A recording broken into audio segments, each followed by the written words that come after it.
Alors, bonjour à tous. J'ai pas la même voix que François. Est-ce qu'on m'entend bien dans le son également? Ça va? Oui? Bon, je vais essayer de garder le même ton. Euh, je vais faire une brève présentation. J'étais venu ici il y a 2 ans, 3 ans. Donc il y a des visages que je reconnais, d'autres absolument pas.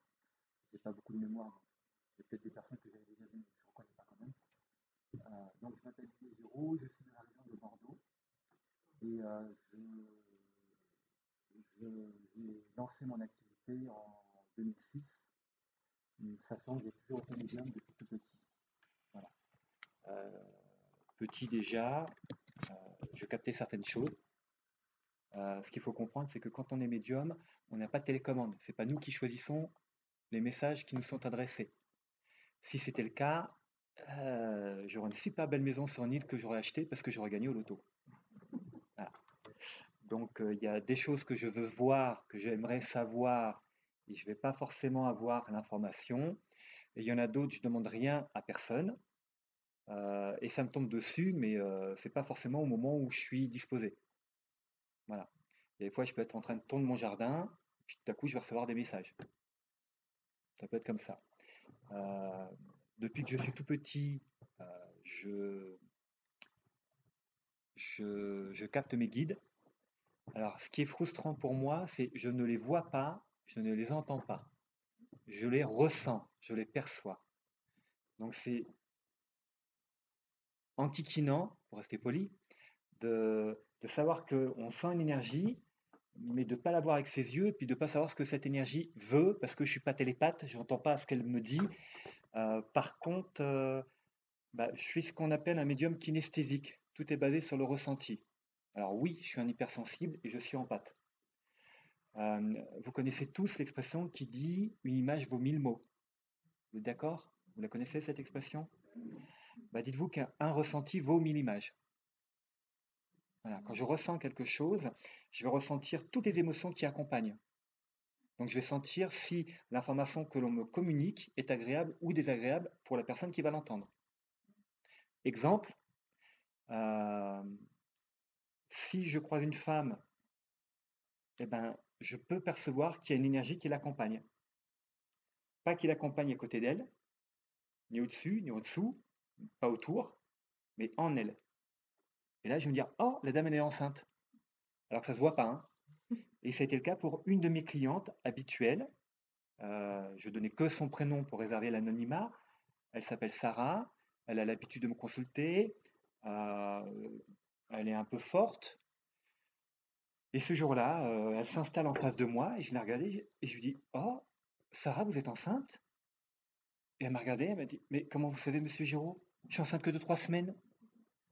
Donc déjà qu'elle était bien portante, même à 3 mois, ça ne serait pas vu, mais 3 semaines, ça ne se voit pas du tout. Voilà. Donc je perçois les choses. Et il y a des fois, il y a des médecins qui peuvent commettre des boulettes. Une fois qu'ils ont le résultat de l'examen, ah j'ai une bonne nouvelle, vous êtes enceinte. Et la dame s'éclate en sanglots parce que c'est pas le bon moment, que moi je peux ressentir si ça va être une bonne ou une mauvaise nouvelle. Voilà. Ça m'a toujours fait ça depuis que je suis tout petit. Tout petit, je me posais pas de questions. J'imaginais pas que j'étais différent des autres. Moi, pour moi, j'étais comme tout le monde. Et tout ce que je captais, tout ce que je percevais, c'était commun à tout le monde. On va pas débattre sur la couleur de la table. Tout le monde sera d'accord pour dire qu'elle est blanche, voire crème. Mais voilà, personne dira qu'elle est bleue, à moins qu'on ait des daltoniens. Voilà. Là, oui, on va pouvoir débattre. Mais quand quelque chose est logique et à la portée de tout le monde, on n'en parle pas. On va plutôt avoir tendance à parler de choses qui sortent de l'ordinaire pour donner l'information à l'autre. On ne va pas donner une information que l'autre connaît déjà. Donc moi, quand je captais quelque chose, j'imaginais pas que j'étais quelqu'un d'extraordinaire et je le pense pas encore aujourd'hui. Il n'y a que ma femme qui le pense. Euh, je pensais pas que j'étais quelqu'un d'extraordinaire. Non, j'ai toujours pensé que j'étais quelqu'un de simple, de basique. Je suis plutôt ouais, simple, humble. Voilà, j'aime les choses simples, les choses naturelles. Euh, bon, ce que je captais, pour moi, tout le monde le captait. Ce que je ne comprenais pas quand j'étais petit, c'est par exemple un camarade de classe qui me disait: «T'as préparé quoi ta mère pour le goûter pour la sortie jeudi?» Bah, quelle sortie jeudi? Bah, on doit aller à Fontainebleau. Bah, pour moi, non, ça allait être annulé. La maîtresse, elle nous a donné le papier, il fallait le faire signer à la maman. Moi, je fais signer à la maman parce que la maîtresse le demandait, mais je savais que ça servait à rien, puisque je savais que la sortie, elle n'aurait pas lieu. Voilà, donc bah, moi j'écoutais bêtement, hein, la maîtresse, elle veut qu'on fasse signer, ok. Bon. Peut-être que la directrice a dit à la maîtresse, faut faire signer quand même. Je cherche pas midi à 14 heures. Allez, maman, faut signer, ok. Mais je savais qu'il n'y aurait pas la sortie jeudi. Et le camarade, 2 jours avant, ta mère, elle va te donner quoi pour le goûter pour la sortie? Alors moi, je comprenais pas. Ah bon, il y a une autre sortie? Je n'étais pas au courant. Et il me dit, non, non, la sortie à Fontainebleau. Bah, moi, dans ma tête, c'est, bah, pourquoi ils m'ont pas, puisqu'elle est annulée? Je comprenais pas. Et donc, c'était des langages de sourds. Personne comprenait personne. Les autres ne me comprenaient pas moi, et puis moi, je comprenais pas les autres. Voilà. Euh, et puis, bah, il y a que au niveau du collège, quand je suis rentré au collège, bah, là, j'avais la capacité de savoir si les contrôles allaient avoir lieu. Je savais ce qu'il fallait réviser. C'est-à-dire que quand il y avait des grands contrôles qui portaient sur 5 chapitres, bah, moi, j'avais pas envie de me fatiguer à réviser les 5. Je tournais les pages de mon classeur. Et puis à un moment donné, mon regard est attiré par un paragraphe. Donc j'apprenais que ce paragraphe-là par cœur. Et après, je n'étais pas tiré, alors je commençais à tourner les pages et je faisais simplement avec mes yeux, je regardais en diagonale. Et quand j'étais attiré par un autre paragraphe, je l'apprenais par cœur. Et toutes les questions qui étaient posées sur le contrôle, c'était uniquement sur les paragraphes que j'avais révisés. Résultat, ça me prenait une demi-heure à réviser au lieu de 5 heures. Bon, c'était pratique, c'était utile, j'ai toujours été un gros feignant. Puis bah, un jour, je me suis fait une frayeur. Euh, Pourquoi je parle de ça? Parce que c'est pour que vous puissiez comprendre que quand on s'adresse à nous, quand l'univers s'adresse à nous, l'univers est toujours juste. Il ne nous ment jamais. Les messages sont toujours véridiques. Mais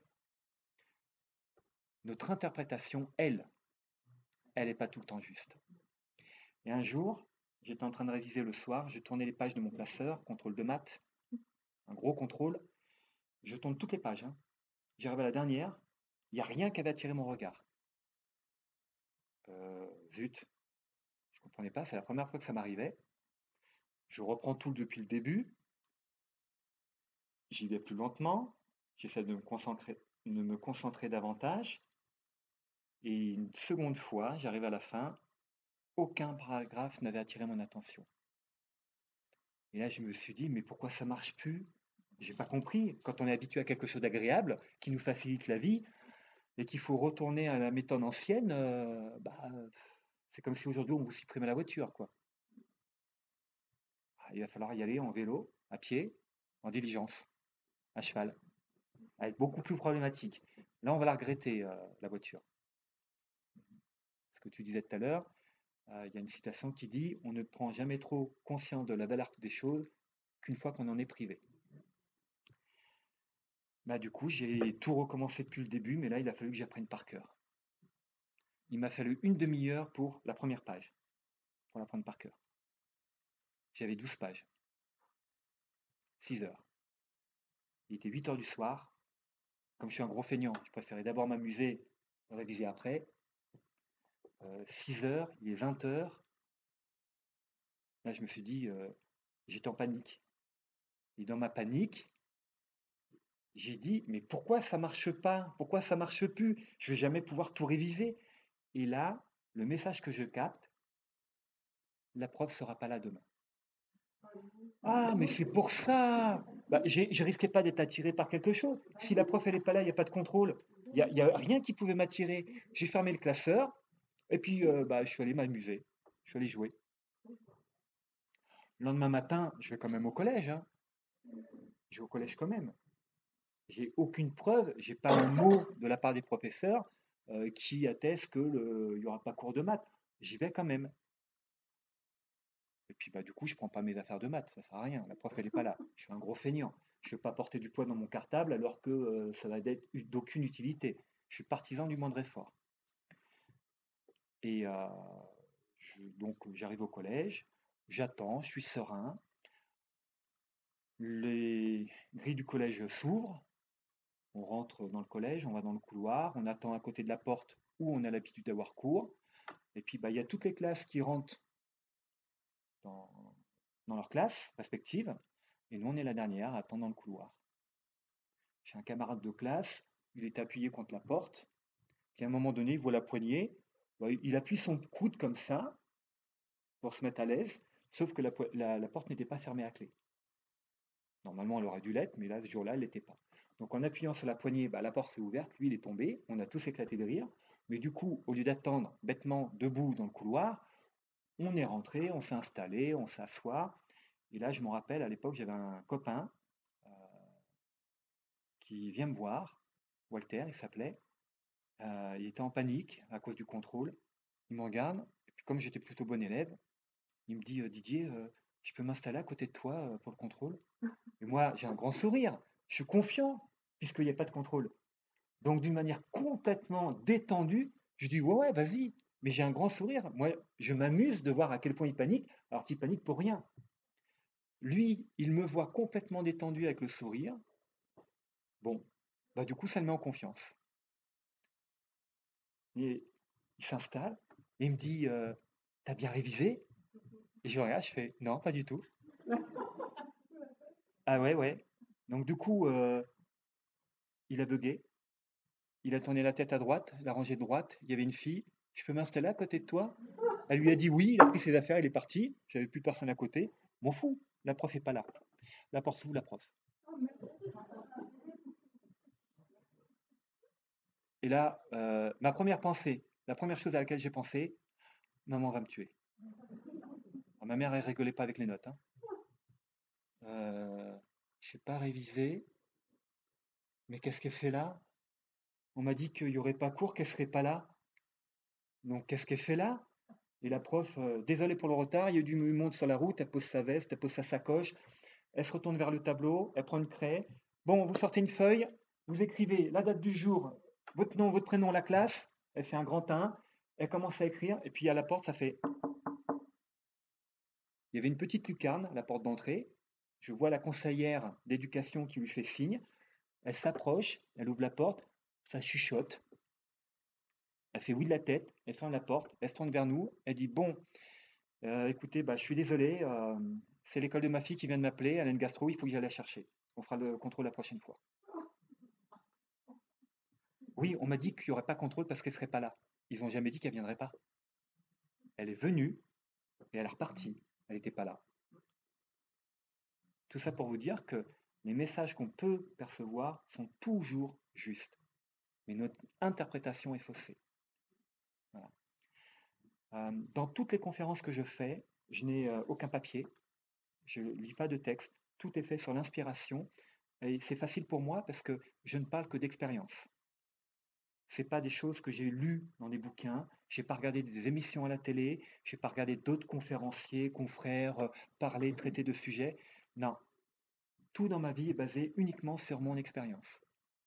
Je reçois des enseignements de la part de mes guides, et le dernier en date que j'ai reçu, il remonte à 3 4 ans maintenant, mais tous les ans j'avais un enseignement important, et j'avais toute l'année pour l'intégrer, le travailler, le comprendre, et le dernier que j'ai reçu a été le plus long. Le tout premier que j'ai reçu dans ma vie a été si la vie ne t'apporte pas ce que tu souhaites, ce n'est pas parce que tu ne mérites pas, c'est parce que tu mérites mieux.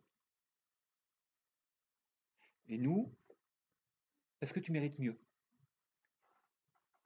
Et nous, imaginons un travail. Je travaille dans une société, je fais un travail, et un beau jour, je vois une annonce qui me propose exactement le même travail, mais en tant que chef, davantage de responsabilités, un meilleur salaire, et dans un endroit qui est juste à côté de chez moi. Je me dis, ah, mais c'est parfait ça. Ça fait 5 ans que je fais le boulot, je le connais très très bien, je le maîtrise à la perfection. Mon chef, il s'occupe plus de moi parce que j'avance en roue libre. Donc, je vais me dire, ce boulot, il est fait pour moi. Et je vais vouloir postuler. et je ne vais pas la voir. Je vais mal le vivre. Pourquoi? Parce que dans notre mode de fonctionnement, on ne peut que comparer quelque chose auquel on a accès avec notre vécu. On ne peut pas le comparer avec notre futur. On ne le connaît pas, notre futur. On ne peut que comparer des choses qui existent dans notre conscience, dont le mental a pu appréhender. Les guides, ils ont accès à toute votre vie, de la première naissance, de la première seconde de votre naissance à la dernière seconde. Et ils savent exactement toutes les conséquences des choix que vous allez faire, ce que ça va entraîner. Ils savent mieux que vous ce qui est bon pour vous. Quand vous voulez quelque chose, vous allez projeter des pensées positives dessus. Quand vous ne voulez pas quelque chose, vous allez projeter des pensées négatives dessus. Et ça va créer une influence sur la suite. Il y a une citation que j'aime beaucoup, que j'avais vue sur Facebook, qui disait « Si c'est important pour toi, tu trouveras tous les moyens pour le réaliser. Si ce n'est pas important pour toi, tu trouveras toutes les excuses pour ne pas le faire. » Rien que cette citation-là, elle en dit très long et elle devrait vous aider à comprendre un peu la motivation des personnes qui vous entourent. Vous proposez quelque chose à quelqu'un. Si la personne vous dit « Ouais, mais ça va être compliqué parce qu'il y a ceci, parce que… » c'est une excuse. Si elle le veut vraiment, elle le fera. Il y a beaucoup de… On vit dans un monde de paraître et beaucoup de personnes, dans le paraître, vont exprimer de l'embarras. Ça les embête. Elles auraient bien voulu, mais voilà, à cause de ça, à cause de telle contrainte, à cause de telle difficulté, on ne peut pas faire les choses. Bah, il y a des fois, c'est juste une question de volonté, de temps. Mais si c'est vraiment important, je ne dis pas qu'on va y arriver, hein, mais on fera tout pour y arriver. C'est-à-dire qu'au moins, on va essayer. Et si une fois que j'ai tout essayé, je n'ai pas réussi, là, je pourrais dire, bon, bah, c'était pas possible. Mais si d'entrée de jeu, sans rien avoir essayé, ouais, mais là, ça va être problématique, c'est pas possible parce qu'il y a ça, il y a ça, il y a ça, il y a ça, si on n'essaye pas, on ne pourra jamais savoir. Le dernier enseignement que j'ai reçu de mes guides, et le plus long, disait la chose suivante, la vérité est expérience. Si tu ne l'as pas expérimenté, tu n'es pas dans la vérité. Si tu l'as vu à la télé, si tu l'as lu dans un livre, si tu l'as entendu de la bouche d'un autre, ce n'est pas une vérité, c'est une information. Et une information n'est pas synonyme de vérité. Deux personnes vivant la même expérience auront deux vérités différentes. La vérité de l'un n'est pas plus ou moins vraie que la vérité de l'autre. Deux vérités ne doivent jamais être comparées. C'est l'enseignement le plus long que j'ai reçu. Habituellement, c'était toujours des phrases très très courtes. Alors j'espère que j'en aurai d'autres, parce que franchement, quand on se prend ça, ça aide à philosopher sur la vie, ça aide à recadrer, etc. J'ai l'habitude de me définir comme un médium passage. Médium parce que je capte l'invisible, je capte des enseignements. Passage parce que quand il faut les mettre en application dans la vie, je réagis avec mon ego. J'ai beau avoir les enseignements, bah, je me fais piéger. Alors, de moins en moins, mais encore trop à mon goût. On est tous là pour travailler. On est tous là pour évoluer, pour apprendre, comprendre. Et notre chemin nous est personnel. Tout ce que je vous dis aujourd'hui, vous l'entendez de la bouche d'un autre. Moi, c'est de la vérité. Je l'ai vécu. Vous, c'est que l'information. Vous devez écouter, mais ne pas croire. C'est ce que je dis à tous mes clients. Tous mes clients qui viennent me voir, je leur dis toujours lors des consultations, il est très important d'écouter tout ce que je dis. Parce que chaque chose que je dis, c'est jamais par hasard. Et tout est important. Mais il est encore plus important de ne pas y croire. Ça peut paraître paradoxal, mais si vous croyez, ça veut dire que vous déposez votre libre arbitre à mes pieds, vous prenez pour argent comptant ce que je vous dis, et vous perdez votre pouvoir divin d'être créateur et acteur de votre vie. C'est un petit peu comme la blague, la blonde qui se trimballe dans la rue, qui voit une pote de banane par terre et qui dit « Ah zut, je vais encore tomber !» Non, en toute logique, on la contourne et les plus intelligents vont la prendre et vont la déposer à la poubelle parce qu'ils vont penser aux autres derrière. on se dit, si je vous dis quelque chose, pour moi, la voyance, ma définition de la voyance, c'est comme le code de la route. Code de la route, quand vous avez un panneau qui vous indique attention au virage dangereux, limitation à 30, vous allez vous adapter. Vous n'éviterez pas le virage. Mais grâce à l'indication, vous évitez l'accident. Alors que s'il n'y a pas le panneau qui vous l'indique, que vous êtes sur une route de campagne, vallonnée, ça monte, ça descend, ça monte, ça descend. Ça fait 15 km que c'est comme ça en ligne droite. Et c'est limité à 80. Ça monte, ça descend, ça monte. Au bout d'un moment, il y a une espèce de monotonie, d'habitude, de lassitude. Et on ne fait pas gaffe. Et bah, si j'ai pas de panneau et qu'au moment pile poil où ça descend, il y a tout de suite le virage dangereux, mais que j'ai pas été informé, moi, ça fait 15 km que je roule à 80 comme ça, et bah, au moment où ça descend, je vais être à 80 également. Là, je vais peut-être l'éviter le virage, parce que je me prends le fossé. Je n'aurai pas le temps de réduire ma vitesse. La voyance, elle est là pour vous donner des informations sur ce qui vous attend, et vous avez, avec votre pouvoir acteur et créateur, la possibilité de vous adapter. Je ne dis pas, je n'aurai pas la prétention que grâce à moi, vous allez éviter les problèmes, mais vous préparant à l'avance, ça va être plus facile. Je peux vous donner un autre exemple. Si je vous dis, prépare ta valise, je t'emmène en voyage, dans votre valise, vous allez amener un petit peu de tout. Vous ne savez pas où je vous amène, c'est une surprise. Alors vous allez prévoir du léger, du chaud, du mi-saison, tout un tas de trucs. La valise, elle va peser lourd. À l'aéroport, ça va coûter plus cher. Si je vous dis, je t'amène à Cuba, amène que du léger parce que c'est les périodes de chaleur, bah, la valise, elle va être beaucoup plus légère. On peut se préparer. Voilà pour moi la définition de la voyance. Et la voyance est limitée. Elle est limitée parce que vous avez votre libre arbitre. Un étudiant qui me pose la question, est-ce que je vais avoir mon bac à la fin de l'année? Moi, je vais regarder qu'il a les capacités intellectuelles, qu'il est bosseur. Je vais voir qu'il apprend vite, qu'il est à l'aise dans ses cours, qu'il n'y a pas d'événement majeur. C'est pas comme si au moment où il passait les études, il avait un accident et qu'il se retrouvait à l'hôpital, ou qu'il y avait un décès dans la famille qui le déstabilisait psychologiquement parlant. Euh, je vois que toutes les conditions sont réunies. Si je lui dis pour moi oui, et qu'après il se dit je l'ai, cool, il se tourne les pouces et puis il va jouer à la console au lieu de réviser, il change la donne. Ça ne veut pas dire qu'il ne l'aura pas, hein, mais il l'aura peut-être avec plus de difficultés. On n'a pas des super pouvoirs. Les médiums, pour ça que je reste simple et humble, on n'a pas des super pouvoirs. On a juste la chance, la capacité de capter des choses.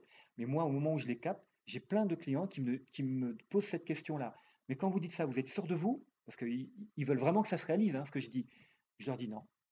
J'en serai sûr le jour où vous me ferez le retour en me disant que c'est réellement arrivé. Là, je pourrais vous dire je suis sûr. Mais moi, quand je capte, j'en sais rien, c'est qu'une information. Ça deviendra une vérité le jour où vous l'aurez expérimenté.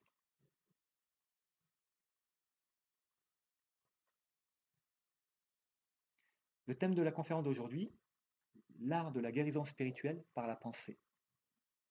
Tout commence par la pensée. Qui contrôle vos pensées? Est-ce que vous êtes maître de vos pensées?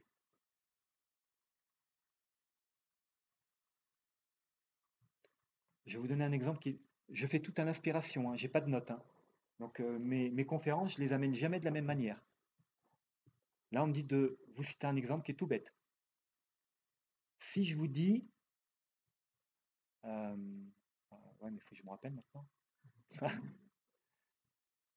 C'est ça, c'est la différence, c'est le petit décalage qu'il peut y avoir entre l'information que j'ai sous forme de ressenti et après trouver les mots justes. Euh,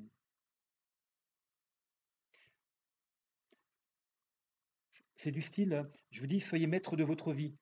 Ne vous laissez pas influencer par les autres.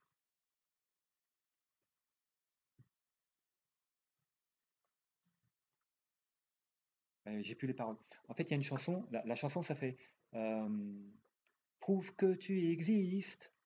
Voilà. Bah, si je vous donne les paroles, mais sans la chanson, vous allez automatiquement reconnaître les paroles et vous allez le fredonner dans votre tête. J'ai pas le contrôle de vos pensées. La société joue de ça. François l'a énoncé tout à l'heure, le Covid. Voilà, 2 années où à la télé tout était anxiogène. On a été dans une ambiance anxiogène. On a tous eu peur. On a pris le contrôle de nos pensées. Moi le premier, hein. Au début, j'ai eu très peur. Et je pensais qu'on nous cachait la vérité, qu'il y avait beaucoup plus de morts que ça, que c'était beaucoup plus dangereux que ça, etc. Bon, bah, mes guides, heureusement, ils ont été là, ils ont été présents. Et puis, ils m'ont aidé à me recentrer, en me posant simplement des questions auxquelles je pouvais répondre aisément. Alors que j'étais en pleine panique, ils m'ont calmé et ils m'ont dit: Est-ce que tu es malade? Bah non. En même temps, dans ma tête, bah, je fais ce qu'il faut pour pas être malade. Ils sont cons de poser la question. Très souvent, j'ai l'impression que mes guides, au début, quand ils s'adressent à moi, je ne les comprends pas. Alors je me dis, mais ils sont bébêtes ou ils ont fumé ou... Non, non, mais ils sont toujours pleins de bon sens. Est-ce que tu es malade? Bah non. Est-ce que tes enfants sont malades? Non.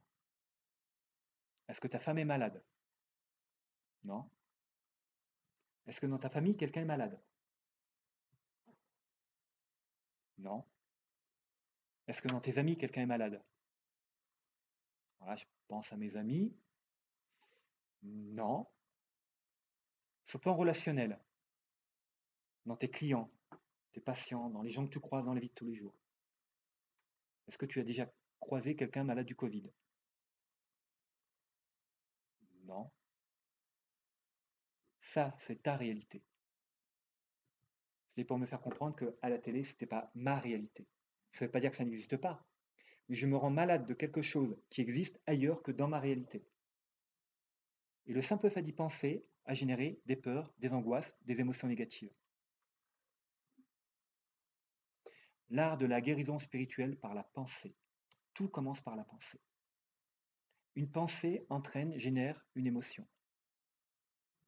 Vous pensez à quelque chose de joyeux, un souvenir agréable, vous allez ressentir la joie. Pourtant, vous n'êtes pas en train de vivre, hein, vous êtes simplement en train de vous remémorer. Mais la joie, elle est présente, elle s'est invitée toute seule. Si vous pensez à un anniversaire avec un copain qui a fait une grosse bêtise et bah, dont tout le monde a rigolé de sa bêtise, c'est un bon souvenir, bah, vous allez avoir le sourire. Et cette émotion agréable qui procure de la joie, elle va aider au fonctionnement de vos cellules, de votre corps, qui va se détendre et qui va mieux fonctionner. À l'inverse, vous pensez à quelque chose, je sais pas moi, quand vous étiez petit, vous êtes tombé de cheval, puis un beau jour, on vous dit, tiens, il y a un truc d'équitation, tu viens, ça te dit, on va le faire. Non, non, moi, j'y vais pas. Parce que vous serez encore imprégné de la fois où vous avez chuté, vous étiez cassé la clavicule, et c'était dramatique, et vous n'avez plus jamais osé remonter sur un cheval. Vous avez encore ce traumatisme-là, ça va vous empêcher de remonter sur un cheval, de revivre l'expérience. Pourquoi? Parce que dans vos souvenirs, vous allez évoquer la peur, la souffrance, la difficulté. Et on en fait un amalgame. On va s'imaginer qu'on sait que ça existe, donc ça peut arriver de nouveau. Quand vous vous réveillez le matin, la mort existe, hein. À n'importe quel moment de la journée, vous pouvez décéder. De n'importe quelle façon. Est-ce que ça vous empêche de sortir de chez vous et de vivre? Non? Continuez de vivre. Apprenez à faire la même chose avec vos pensées. Vos pensées, c'est votre intérieur. Ne vous laissez pas influencer par ce qu'il y a à l'extérieur. Pendant que je dis ça, j'ai une image. C'est comme si j'avais de la neige devant la porte. Bah, il faut que je balaye. Je dégage le passage.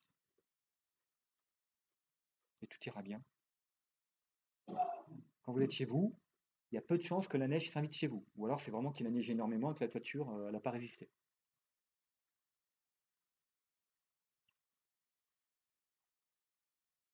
C'est compliqué à mettre en application dans notre société actuelle. Tout est fait, ça s'appelle de l'ingénierie sociale. Des psychologues qui travaillent pour voir, qui étudient nos réactions par rapport à certaines situations et qui font remonter ça aux politiciens avec des méthodes. Et on est manipulé en permanence. Quand j'étais déjà gamin au collège, j'avais mes profs qui me disaient que la télé était un outil de manipulation médiatique. Alors moi, je vois pas en quoi on me manipule quand je regardais Dragon Ball Z ou les Chevaliers du Zodiaque à la télé, hein. Et au contraire, j'aurais bien aimé être comme eux, et puis je vois pas en quoi ça manipulait. Donc j'écoutais pas ce que les profs disaient. Pour moi, ils étaient sur notre planète, c'était des aigris, ils n'avaient rien compris de la vie. Ben, maintenant que j'ai l'âge de mes profs, je m'aperçois que non seulement la télé, c'est même plus un outil de manipulation médiatique, c'est devenu carrément un outil de propagande. On vous dit ce qu'il faut penser, on vous dit ce qu'il faut aimer, on vous dit ce qu'il faut acheter, on vous dit ce qu'il faut croire. Et avec la conscience que j'ai, hein, alors je vous ai dit, hein, je ne suis pas un sage, j'ai quand même la capacité de réfléchir. On en revient à l'époque où on brûlait les sorcières sur les bûchers, avec la notion de morale. Ça s'est vu pendant tout le Covid. Vous n'êtes pas vacciné, vous êtes un mauvais citoyen. Mauvais. La morale, c'est basé sur le bien et le mal. Mais qui définit le bien et le mal? Le bien et le mal, c'est complètement arbitraire. Ce qui est bien pour vous, quelqu'un d'autre va dire que c'est mal. Ce qui est mal pour vous, quelqu'un d'autre va dire bah non, c'est bien. Le bien et le mal est une parfaite illusion. Le bien et le mal n'existe pas. Parce que c'est complètement abstrait. Et ça, c'est pareil, c'est un des enseignements que j'ai reçus de mes guides. Un jour, mes guides m'ont dit, pour sortir de l'illusion, cessez de vous laisser influencer par le bien et le mal, faites ce qui est juste. Le bien et le mal, c'est véhiculé par une société bien pensante, qui nous inculque des valeurs. Ça c'est bien, ça c'est pas bien. Vous écoutez la maîtresse, vous êtes un bon élève. C'est bien. Vous n'écoutez pas la maîtresse, c'est pas bien. J'ai jamais écouté la maîtresse. À chaque fois, sur mes bulletins, Didier a la tête en l'air, il ne sait pas se concentrer. Oui, madame, mais aujourd'hui, à 49 ans, je peux dire, mais je suis médium depuis que je suis tout petit. Alors, entre la maîtresse qui me parlait et puis tout ce que je pouvais capter, percevoir, les messages que je recevais, moi, c'est comme si j'avais 15 personnes qui me parlaient en même temps. Et ce que j'écoutais, ça s'adressait à mon cœur. Ça ne s'adressait pas au mental. La prof, elle voulait nous inculquer des leçons, il fallait être concentré, il fallait apprendre.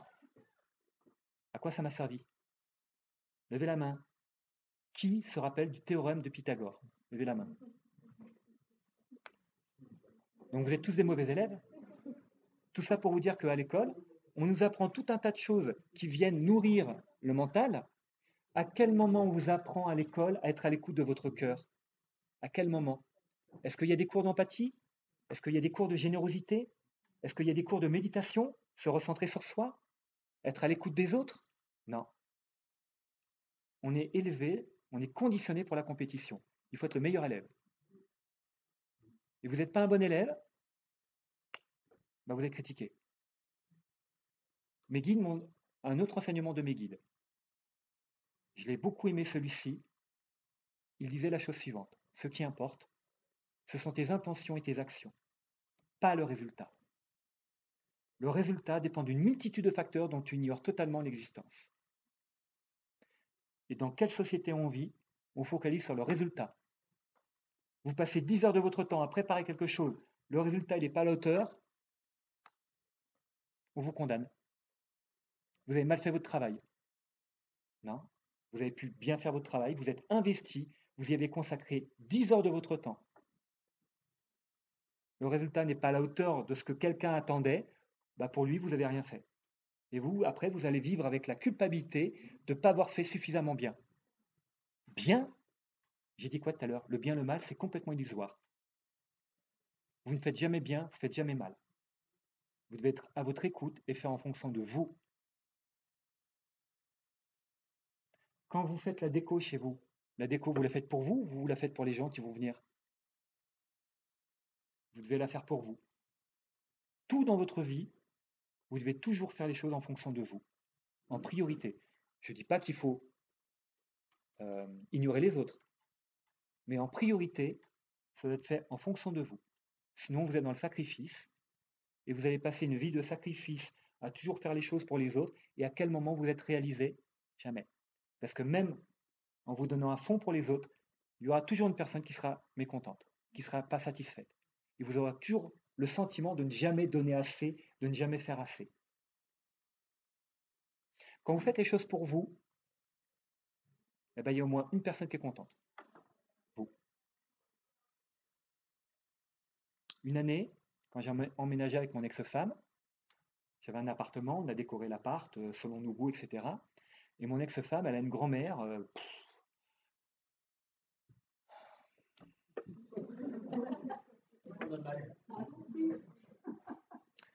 Elle passe son temps à tout critiquer, jamais assez bien. Il n'y a que elle qui est la meilleure. Et c'est tellement la meilleure qu'elle est persuadée que le jour où elle va décéder, elle va aller tout droit au paradis.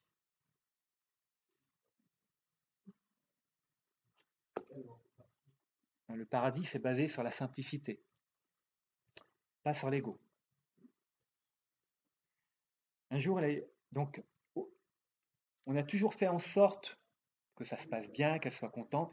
Elle a toujours eu des mots désagréables dans la bouche. Ah, mais moi, j'aurais fait ceci. Ah, mais ça, c'est pas bien. Non, mais il fallait faire comme ça. Bon, au bout d'un moment, j'ai compris que c'était une éternelle insatisfaite et j'ai arrêté de me fatiguer à faire en sorte que ça lui soit agréable. J'ai fait les choses en fonction de moi. Et comme elle n'est jamais contente, j'avais très bien compris qu'elle avait des goûts de chiottes. Voilà. Et un jour, elle est arrivée à la maison, et elle a dit: Ah, j'adore votre déco. Ah, bah, ça m'a fait mal. Comme il n'y avait que du négatif qui sortait de sa bouche et qu'elle avait des goûts de chiottes, le jour où elle a dit: J'adore votre déco, mon ex-femme et moi, on s'est regardé. Ah, bah merde, alors on va tout refaire. Voilà. Bon, on n'a pas tout refait, on a gardé, mais ça nous avait choqué. Pourquoi? Parce qu'on n'avait jamais eu l'habitude d'avoir un compliment ou un mot agréable sortant de sa bouche. Il y a des gens, ça sert à rien de chercher à leur faire plaisir ou à leur plaire. Il faut que vous fassiez les choses en fonction de vous. Tout commence déjà par vous. Et la première chose qui vous appartient, vos pensées.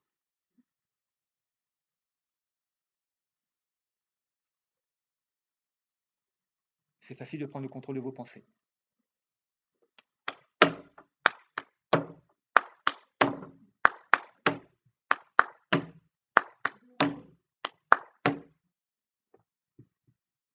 À quoi vous pensez quand je fais ça? Il y a une chanson. Alors moi je parle pas anglais, mais voilà. Après il y a toutes les pubs hein, à la télé. Hein. Chez Casto il y a. Voilà. Mais il est fou.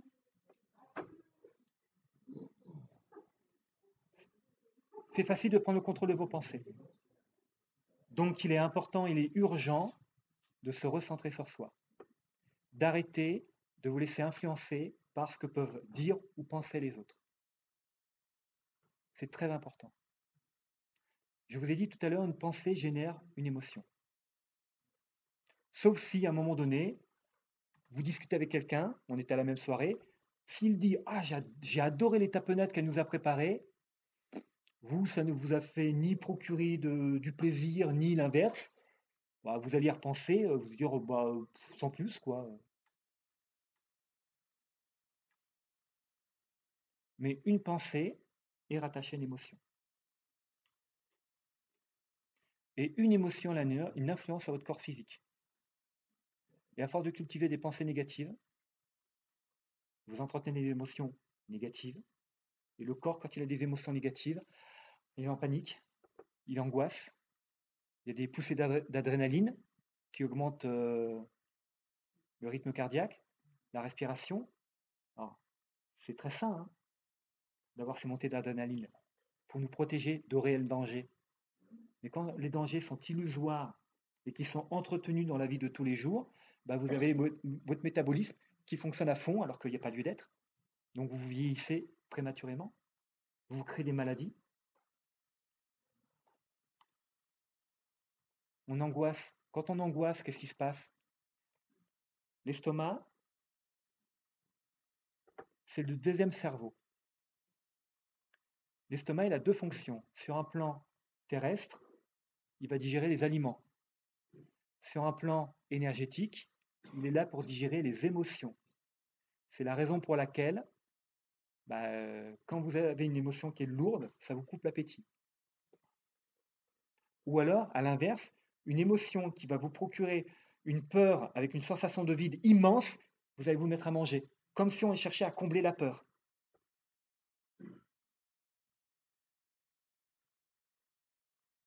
Vous stressez votre organisme, il va moins bien fonctionner. L'art de la guérison spirituelle par la pensée, parce que tout commence par la pensée. Et pourquoi l'art? C'est pas moi qui ai choisi le titre, hein, c'est les guides qui me l'ont donné. Parce que comme tout art, ça se travaille. Et quand on crée quelque chose, quand on fait de l'art, c'est pas vite fait bien fait, hein. Ça prend du temps. Et il faut être inspiré, il faut être connecté. Et guérison spirituelle, parce que le corps physique tombe toujours malade en dernier recours. Quand votre corps vous dit j'ai mal là, ça veut dire qu'auparavant, vous n'étiez pas bien sur le plan émotionnel. Et encore auparavant, vous n'étiez pas bien sur le plan psychologique. Et que encore auparavant, vous n'étiez pas bien sur le plan énergétique.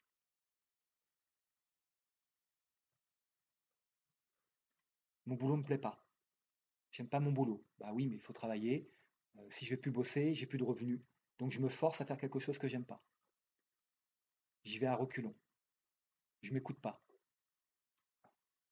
À force de ne pas vous écouter, vous n'existez même plus pour vous-même. Et un beau jour, vous vous réveillez le matin et on n'a plus envie de rien. Et vous faites une crise de dépression, un burn-out.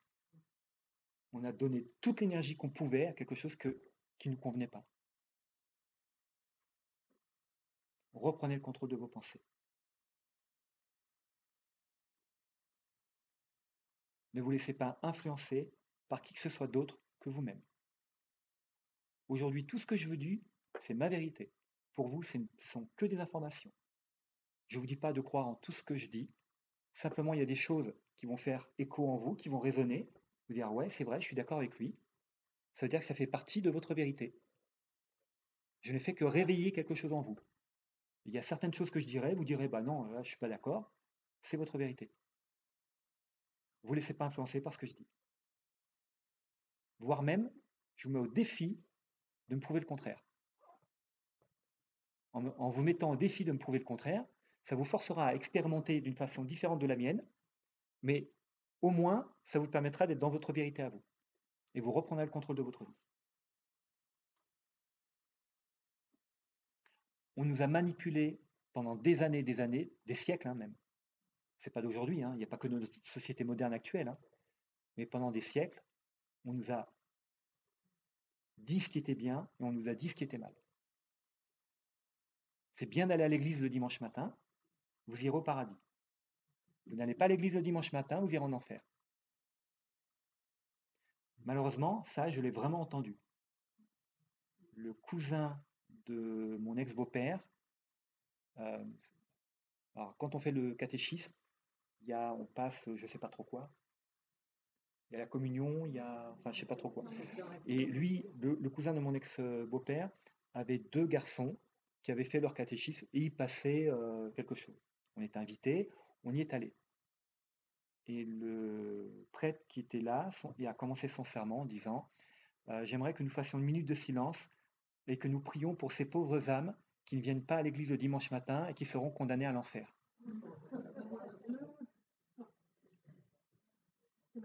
Voilà, je l'ai entendu.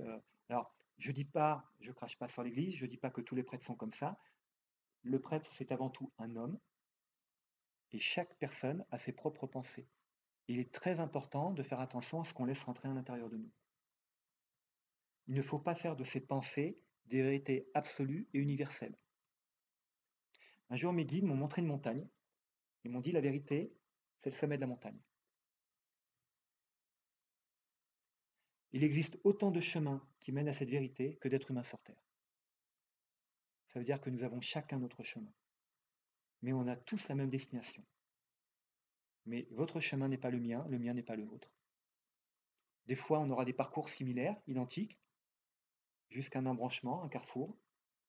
Nos vérités s'aligneront, mais vous serez dans votre vérité, je serai dans la mienne. Mais on se retrouvera au sommet de la montagne. Et après, on pourra comparer. On pourra dire, oh, mais t'es passé par là, toi? Mais tu t'es pris la tête, c'était plus facile pour moi en passant par là. Oui, mais moi j'ai des grandes jambes. Donc si à un moment donné, je sais pas, moi, je suis à flanc de montagne et puis il y a une corniche et il faut faire un grand pas pour passer la corniche avec mes grandes jambes, je vais pouvoir. Ma femme qui m'a fait 1,62 m, 3, 63. J'aime bien, je dis, ma femme qui fait 1,62 m, elle me dit 3. J'avais été doué en maths. Un jour, elle m'a dit, il y a 3 matières que je détestais à l'école, les maths et l'anglais.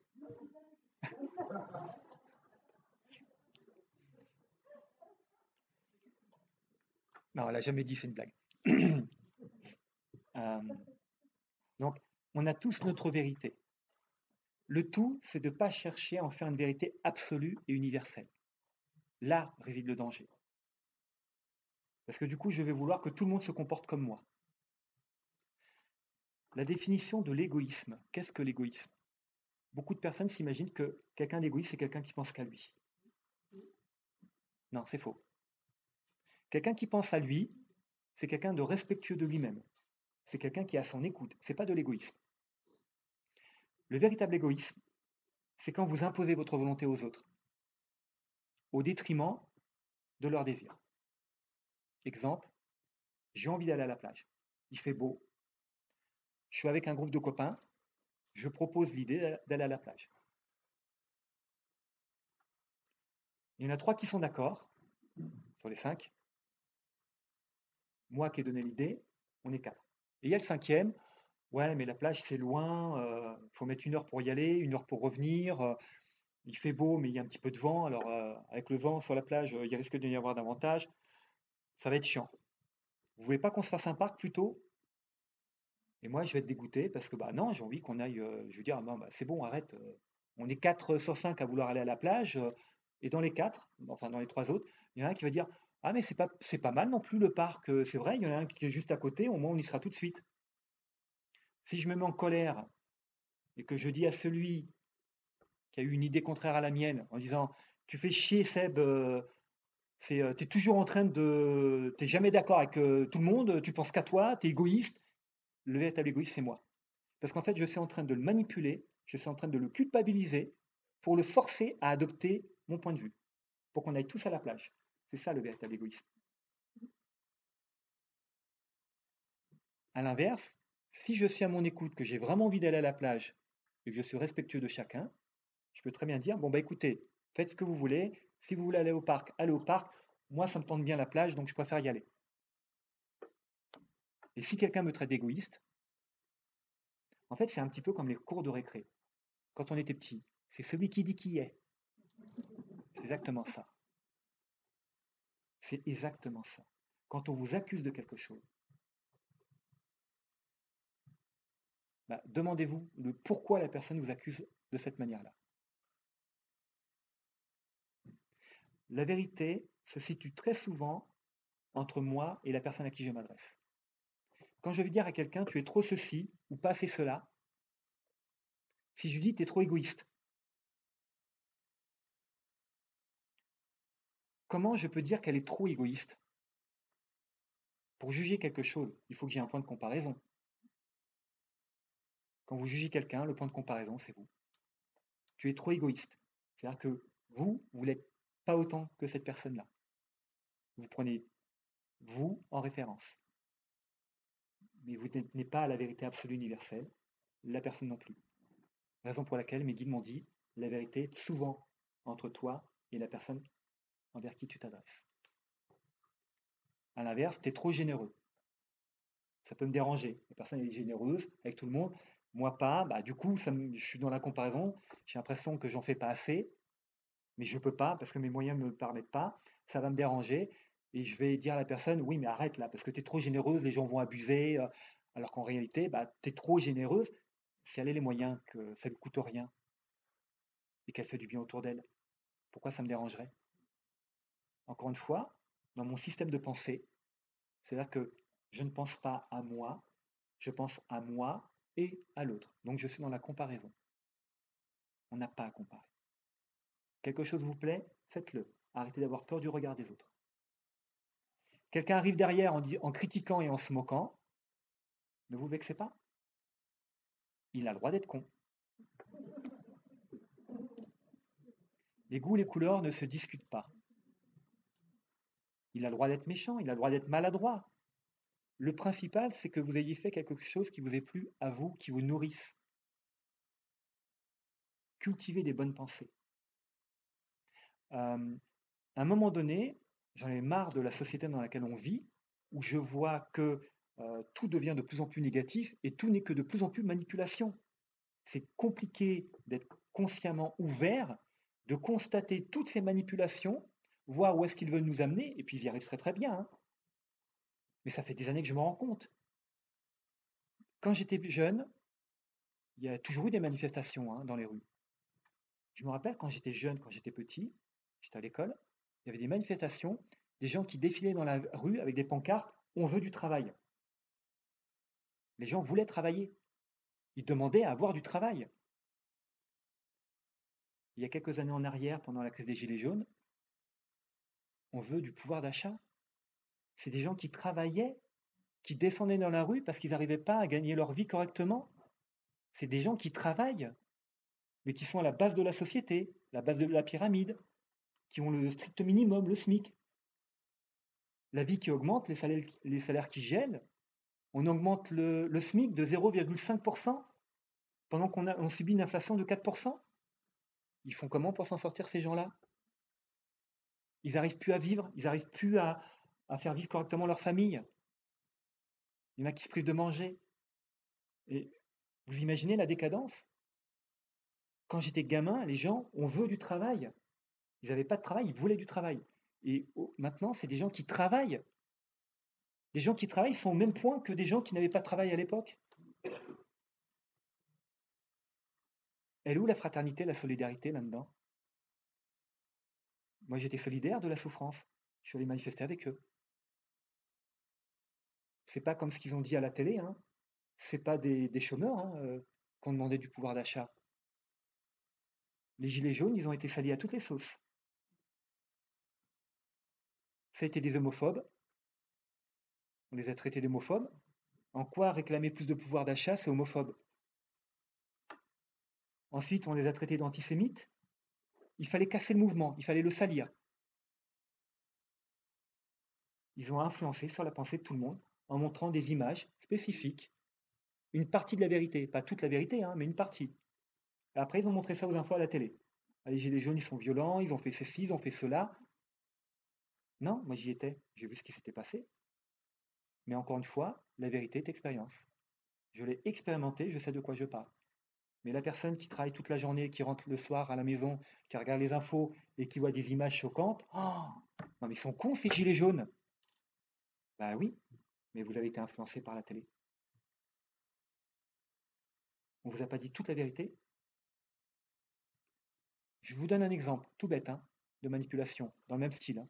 Ah bah, euh, il y a un mois, j'étais à Fillinges, j'ai donné une conférence à Fillinges.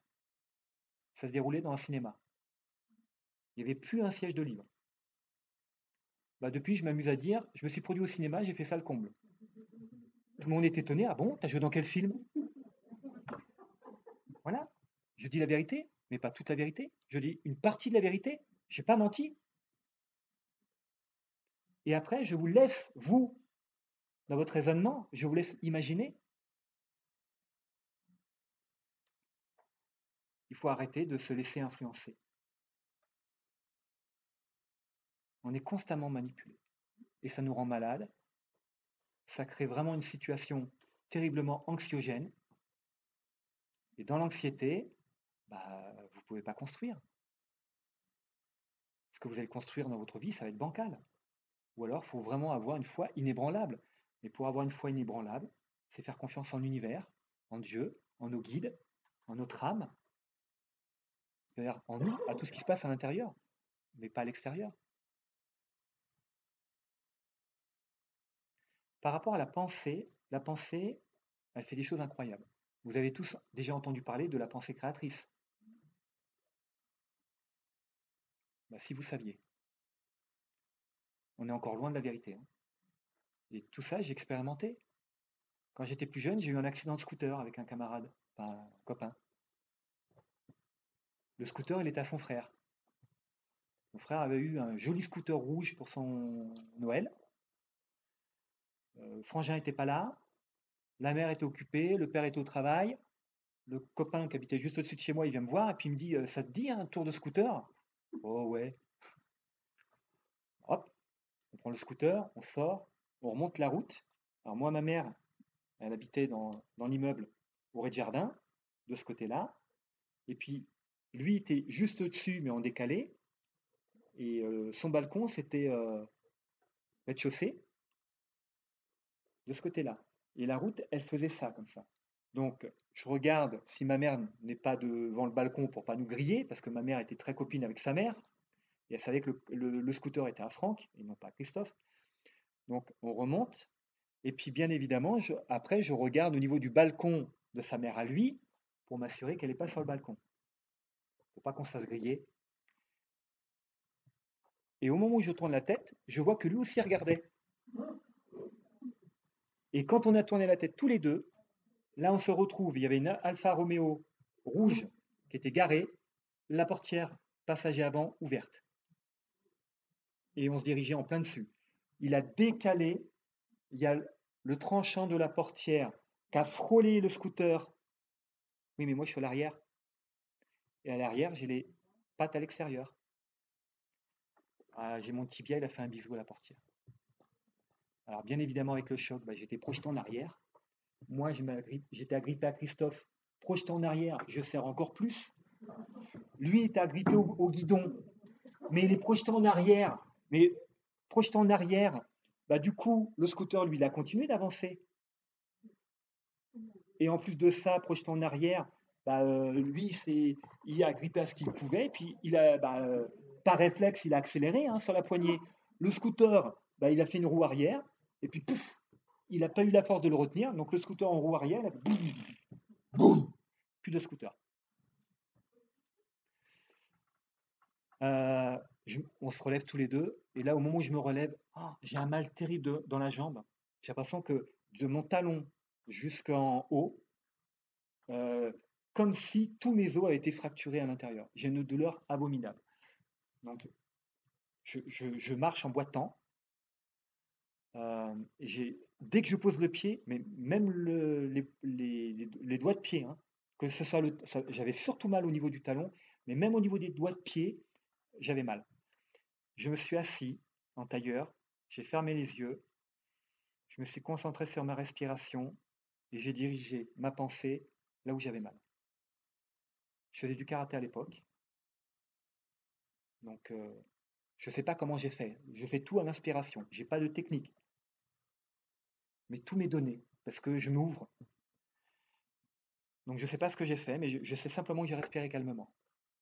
Et une fois que j'ai retrouvé mon calme, euh, je ne pourrais pas le décrire. Enfin, c'est ça qui est compliqué à la formulation, trouver les mots pour expliquer les sensations que j'ai pu avoir. Euh, c'est comme si j'avais enveloppé la douleur et que je l'avais concentré en juste un petit point jusqu'à ce que pouf, ça disparaisse. Je me suis relevé, plus mal. Je pouvais marcher normalement. Ouf, ça va. Bon, on va chercher le scooter. Le gars qui avait laissé la portière ouverte, il se ramène en hurlant. On avait bousillé son Alfa Romeo, il ne pouvait plus fermer la porte. Il était coincé. Donc, il nous a engueulé. Ouais, je vais aller voir vos parents, vous allez payer. Bon. En même temps, il a laissé une porte ouverte côté route. Nous, on n'avait pas passé le code, on n'y connaissait rien. Il a dit qu'on était au tort. Bon, en même temps, c'est un peu vrai. On ne regardait pas la route, ni lui ni moi. Du coup, moi, je rentre chez moi. Lui, il ramène le scooter et puis il rentre chez sa mère. Et quand j'arrive chez moi, ma mère n'est pas là. Je demande à mes frères et sœurs, elle est chez Cathy. Justement, chez la mère du copain. Donc je monte, on rentre tous les deux en même temps. Euh, il voit notre tête, enfin elle voit notre tête. Qu'est-ce qui se passe? Et là, il y a Christophe qui explique, j'ai emprunté le scooter de Franck et j'ai eu un accident avec. Il se fait engueuler. Moi, ma mère, elle me regarde, mais ça va, vous allez bien? Ouais, ouais, ouais, ouais. Et là, elle me regarde, mon pantalon, elle me dit, ton pantalon qui est déchiré. Je dis, bah, il n'est pas déchiré. Je regarde, oh, il était déchiré. J'étais dégoûté. C'était un samedi matin, à l'ouverture d'Auchan. J'avais rejoint mon père à Auchan et il y avait des jeans Lee en promo. J'avais dit à mon père, papa, il m'a dit, allez, vas-y, prends-le. Et 1 heure et demie après, l'accident avec le scooter. Donc le jean, il a été intact 1 heure et demie. Un jean tout neuf, déchiré. J'étais dégoûté. Et ma mère, elle me dit, mais en dessous, ça va comment? Je dis, non, non, t'inquiète, ça va. Elle fait, t'es sûr? Oui, oui, oui, oui. Elle me dit, parce que autour de la déchirure, on dirait que c'est mouillé. Je dis, oui, mais ça, c'est quand on est tombé. En me redressant, j'ai posé la jambe par terre. C'était mouillé un petit peu par terre, donc c'est normal. Puis on continue de discuter. Lui, il explique un petit peu l'accident, comment il est arrivé. Et puis ma mère, elle me regarde de nouveau, elle me dit, mais c'est bizarre là, ton truc mouillé autour de ta déchirure, j'ai l'impression que ça grandit. Je regarde, je dis, mais non. Elle fait, soulève ton pantalon. Je dis, maman, ça va. Elle dit, soulève ton pantalon. Je dis, maman, ça va. Et là, pour lui prouver que ça va, je vous ai dit, je faisais du karaté à l'époque, je me mets à faire des mouvements de karaté. Maoshigiri, Magiri, Yokogiri, je tape du talon par terre, je fais un grand boum boum boum. Je dis, si j'avais quelque chose à la jambe, je ne pourrais pas faire ça. Bon, elle est rassurée, ok, je suis convaincant. On continue de discuter, puis au bout d'un moment, elle me dit, non mais attends, ça s'est encore agrandi ton truc, donc je suis désolé, mais c'est pas de l'eau. Elle insiste pour que je soulève. Alors là, je soulève et je dis, maman, ça va, et je soulève. J'avais des chaussettes blanches, bah, celle de droite, elle était rouge de sang. J'avais la chaussette qui baignait dans le sang. En fait, j'avais le tibia ouvert sur 5 centimètres, une ouverture, hein, et puis ça sent. Je ne sais pas ce que j'ai fait, mais j'ai passé la douleur. Je ne sais pas comment j'ai fait. Maintenant, je dois vous avouer que si j'avais regardé, que j'avais vu que la peau était déchirée, on voyait le tibia, hein. Si j'avais vu ça, je ne crois pas que j'aurais été en capacité de me dire non, j'aurais jamais réussi. J'ai pas vu ce qu'il y avait. Simplement, j'avais mal. Je me suis simplement concentré uniquement sur les données que j'avais, la douleur. Comme ça, j'ai pas pu être influencé parce que mes yeux auraient pu voir. Plus petit encore, je devais avoir 7-8 ans. Mes parents ont divorcé quand j'avais 6 ans. 7-8 ans, on part.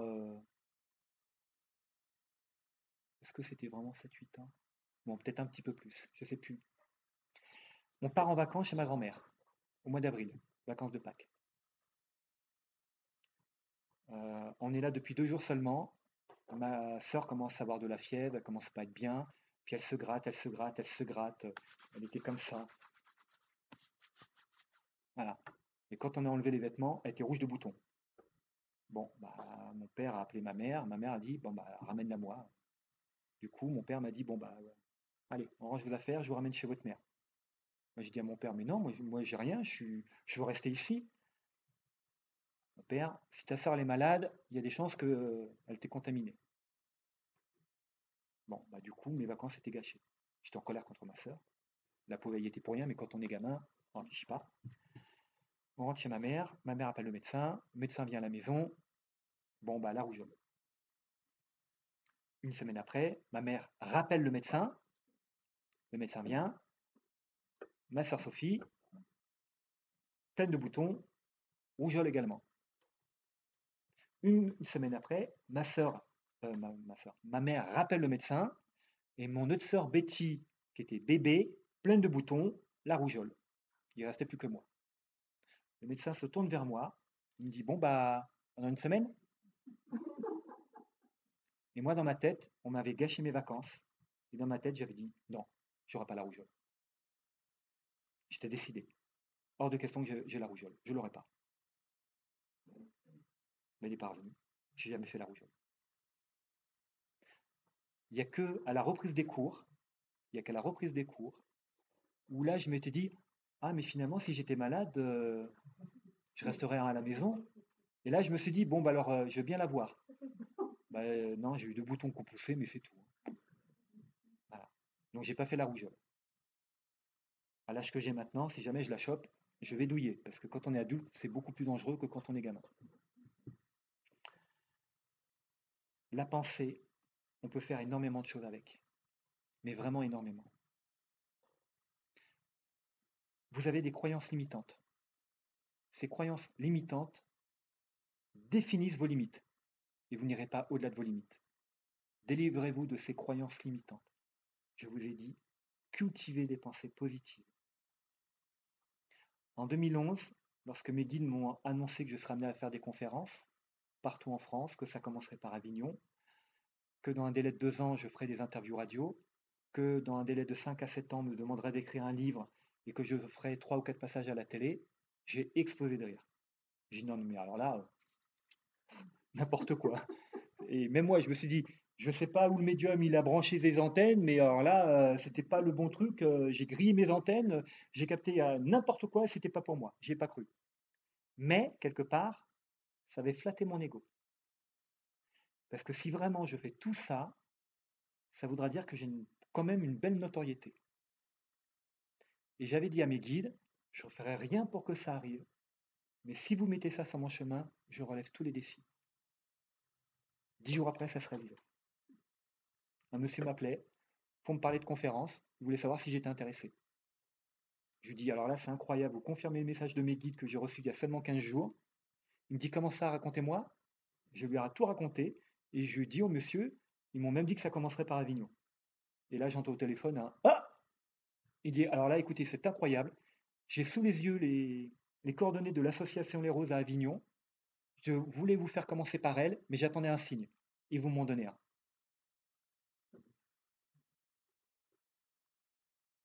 Sauf que, là où je veux en venir, c'est que moi, je n'avais pas compris que ce monsieur me proposait de faire des conférences et de la médiumnité spirit. Moi, je faisais de la médiumnité avec les vivants.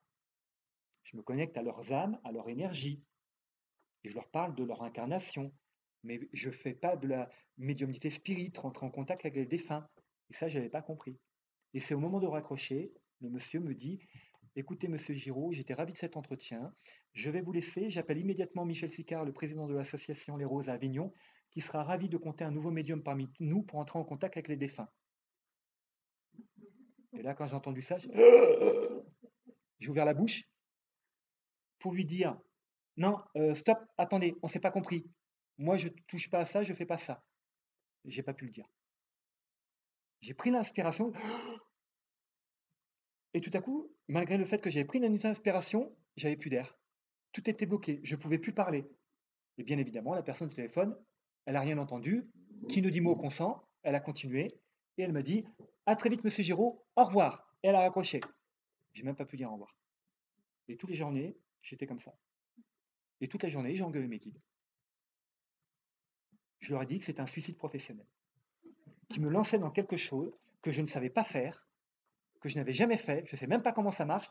Et je leur ai dit, mais ils vont dire quoi les gens en face? Ils vont voir que je raconte n'importe quoi, que j'ai rien, mais vous êtes con ou quoi? Voilà, je me suis adressé comme ça à eux. J'étais en panique. La seule réponse que j'ai eue, c'est tu n'es qu'un enfant. Vas-y, dévalorise-moi bien, continue. Ouais, super, c'est ça ton boulot de guide? J'étais vraiment en pétard. Mais 2 mois après, pendant les 2 mois qui ont suivi cet entretien, j'ai capté une dizaine de défunts. Je ne le voulais pas, hein. Les gens continuaient à me demander des voyances. Et dans la voyance, tout à coup, je capte une énergie. Vous avez perdu votre grand-mère il y a 2 ans? Oui. Elle était comme ça, comme ça, comme ça? Oui. Elle habitait une maison qui était comme ça, comme ça? Oui. Pourquoi? Même moi, je ne savais pas pourquoi. J'avais des infos. Je ne comprenais pas. Et j'ai compris qu'après. Et j'ai compris qu'en fait, mes guides, quand ils m'avaient dit tu n'es qu'un enfant, ils m'ont envoyé une image d'un enfant qui est dans sa chaise haute, maman qui tend une purée verte, et l'enfant qui dit non, j'aime pas. Et la maman qui répond, je t'en ai jamais fait, tu peux pas savoir si t'aimes pas. D'abord tu goûtes, si t'aimes pas, je te ferai autre chose, mais d'abord tu goûtes. Non, j'aime pas. Et l'enfant, il n'en invente pas, hein. Quand il a décidé qu'il voulait pas goûter, il goûtera pas, hein. Il va tourner la tête dans tous les sens, il va vous en foutre partout, mais il a décidé qu'il n'aimait pas, alors qu'il n'a jamais goûté. Ouais, j'étais qu'un enfant. J'affirmais que je ne savais pas faire, j'avais jamais essayé. Comment je pouvais avoir la certitude de ne pas être capable de le faire, alors que j'avais jamais essayé.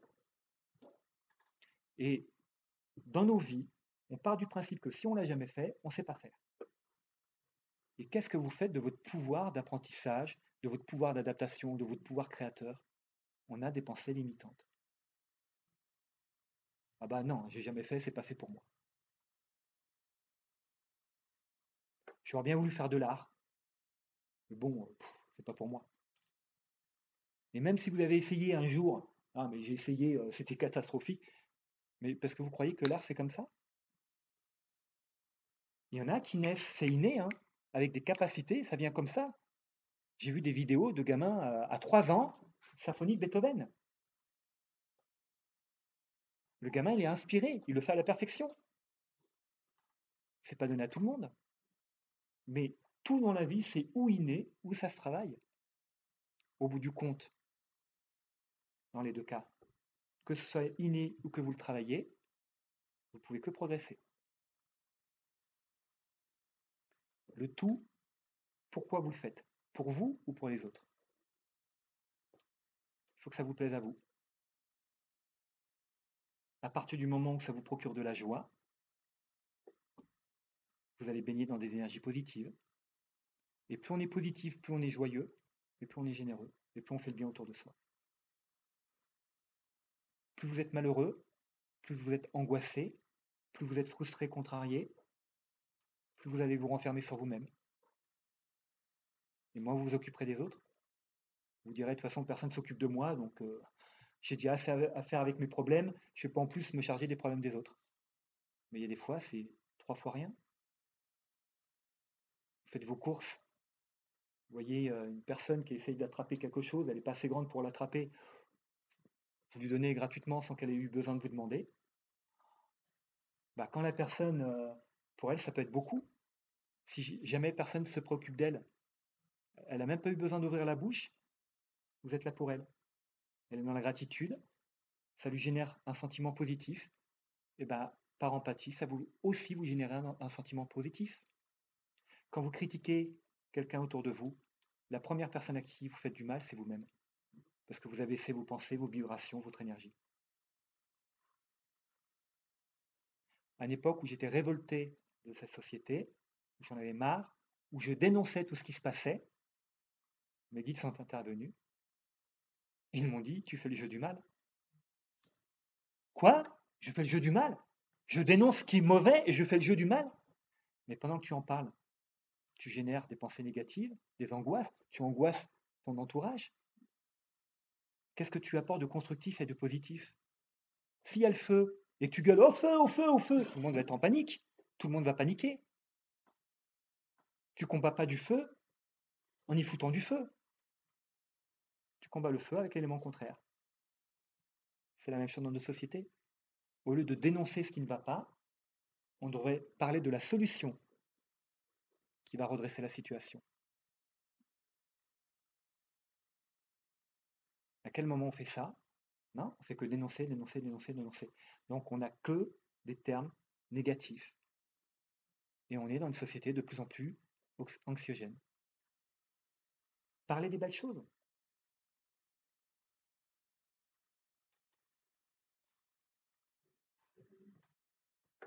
Cultivez l'humour.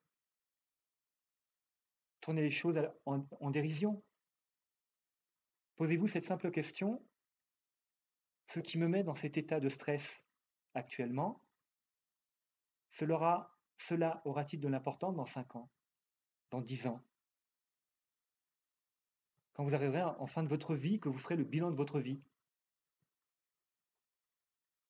Est-ce que la collègue de travail qui vous agace parce qu'elle a un tic, elle fait toujours des... Quand elle commence ses phrases, ah bah ce week-end, gna gna gna gna gna gna gna gna, et puis machin, gna gna gna gna gna gna gna gna gna gna. Ouais, c'est agaçant sur le coup. Mais à la fin de votre vie, quand vous ferez le bilan, ça aura de l'importance, ça? Non? Ce qui serait important pour vous, c'est est-ce que j'étais un bon parent? Est-ce que j'étais un bon frère?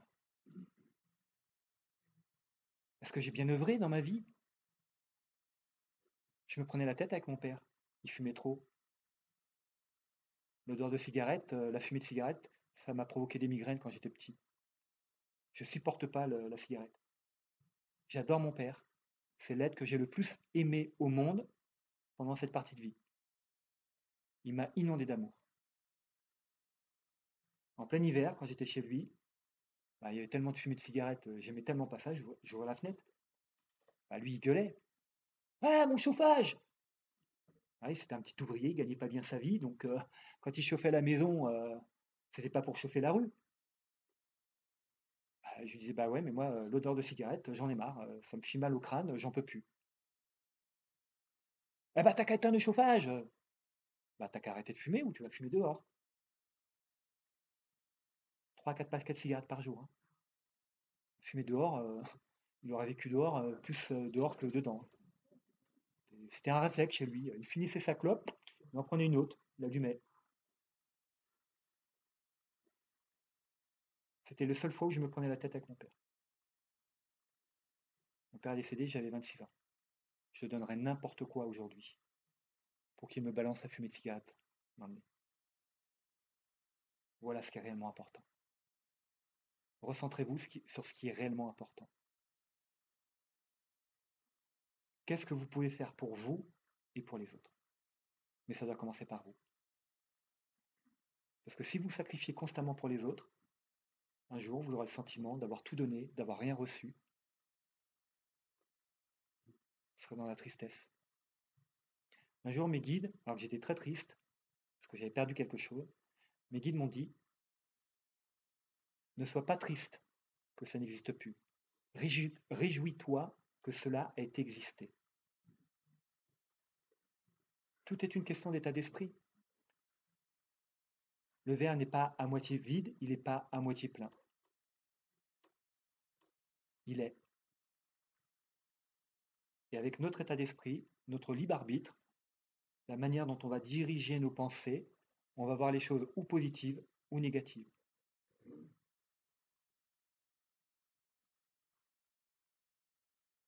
C'est ça le libre arbitre. C'est je ne choisis pas ce que je vis sur Terre, mais je choisis comment je réagis par rapport à ce que je vis.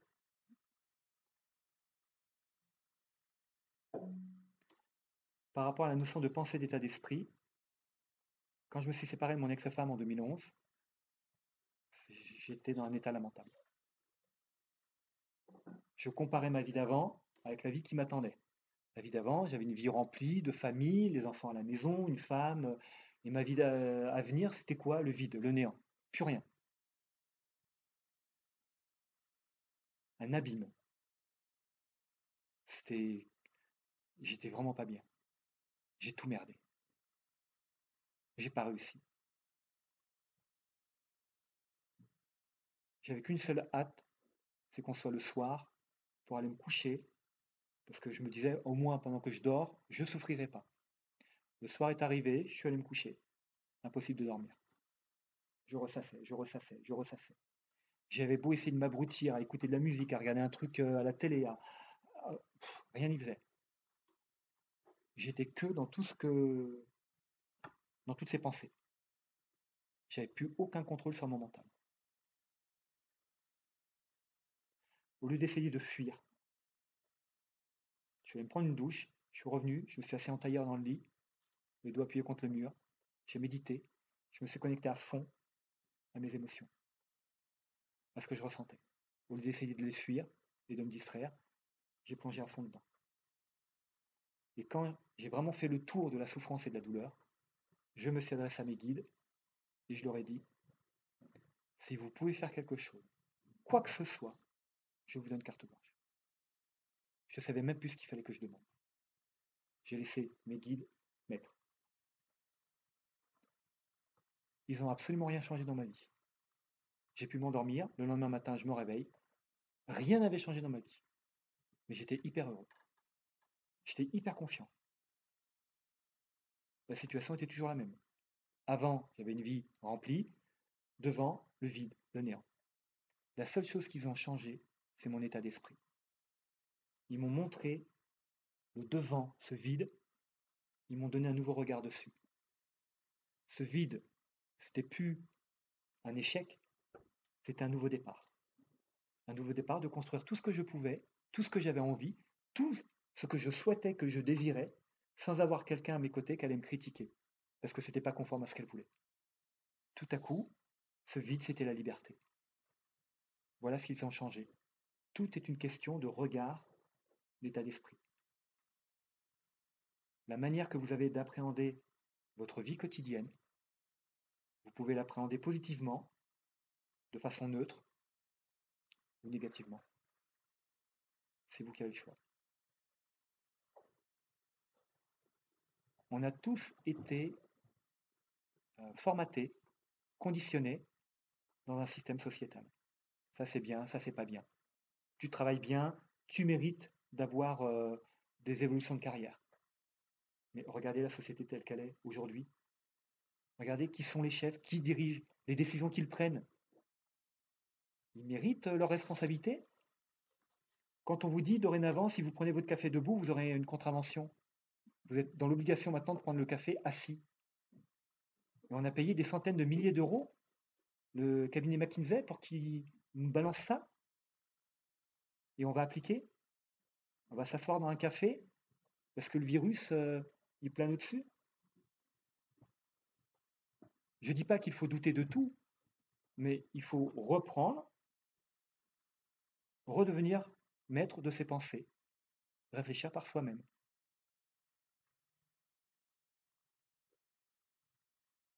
Avec la pensée, on peut faire des choses fabuleuses.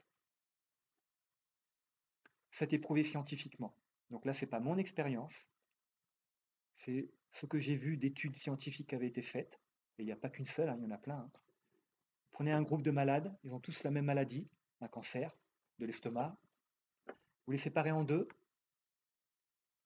À un groupe, vous donnez le vrai médicament en leur disant il y a peu d'espoir que ça vous soigne. Hein.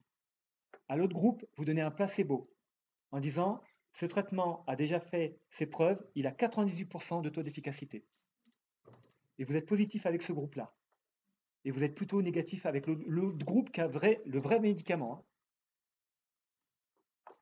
Taux de guérison avec l'effet de placebo, 80%. Taux de guérison avec le vrai médicament, 40%. Ça n'a pas du simple au double. Il y a moins de guérison quand on donne le vrai médicament, mais qu'on apporte un discours négatif, que lorsqu'on donne un faux médicament, mais avec un discours positif. Quand vous êtes convaincu de vous-même, que vous êtes sûr à 100%, vous parlez avec confiance, vous êtes serein, grâce à la sérénité dans laquelle vous êtes, les gens vont capter l'énergie que vous dégagez, ils ne vont pas remettre en question ce que vous leur dites, même si c'est faux. À l'inverse, vous pouvez dire des vérités, mais si vous manquez de confiance en vous, la personne qui va vous écouter, vous entendre, comme vous manquez de confiance en vous, elle va le percevoir et elle-même, elle va commencer à douter de ce que vous lui dites, même si c'est la vérité. Et ça, j'en ai fait l'expérience. J'ai travaillé comme formateur informatique. La première formation que j'ai donnée à une classe, celui qui m'avait formé, son bureau était juste à côté. Il avait laissé la porte ouverte pour écouter ce que je disais. Pendant toute la journée, je fais la formation, mais comme c'était la toute première, je manquais de confiance en moi. Dans la salle, tout le monde m'a posé des questions. On m'a même posé des questions sur des choses que j'avais déjà affirmées 5 minutes auparavant. Il a fallu que je le réexpose, que je le réexplique. À la fin de la journée, Laurent, celui qui m'avait formé, il me dit, j'ai rien à dire. Tu as animé la formation comme je l'aurais moi-même animé. Aucune faute, aucun hors-sujet. Il me dit, j'ai rien à te dire. Du coup, ça m'a donné confiance. La deuxième fois que j'ai fait la même formation à une classe, j'étais sûr de moi. J'ai eu peu de questions par rapport à la première. Et à un moment donné, je vois un mouvement sur le côté, donc je tourne la tête, et Laurent me faisait comme ça. Temps mort. Ah, il y avait quelque chose à me dire. Je propose de faire une petite pause. Je vais le voir. Il me dit, c'est un tel qui t'a posé cette question-là. Je dis, je ne sais pas, moi je ne connais pas encore le nom des gens, je viens à peine d'arriver. Il me le décrit physiquement. Je dis, oui, oui, c'est ça. Il me dit, alors là, je suis étonné. Il me dit, ce gars-là, c'est un ancien comptable, un ancien expert comptable. Moi, je faisais des formations sur des logiciels de comptabilité. Il me dit, il nous prend de très haut systématiquement. Parce que nous, on n'est pas expert comptable. On s'y connaît en compta, mais on n'est pas expert comptable. Lui, parce qu'il a un diplôme, il nous prend de très très haut.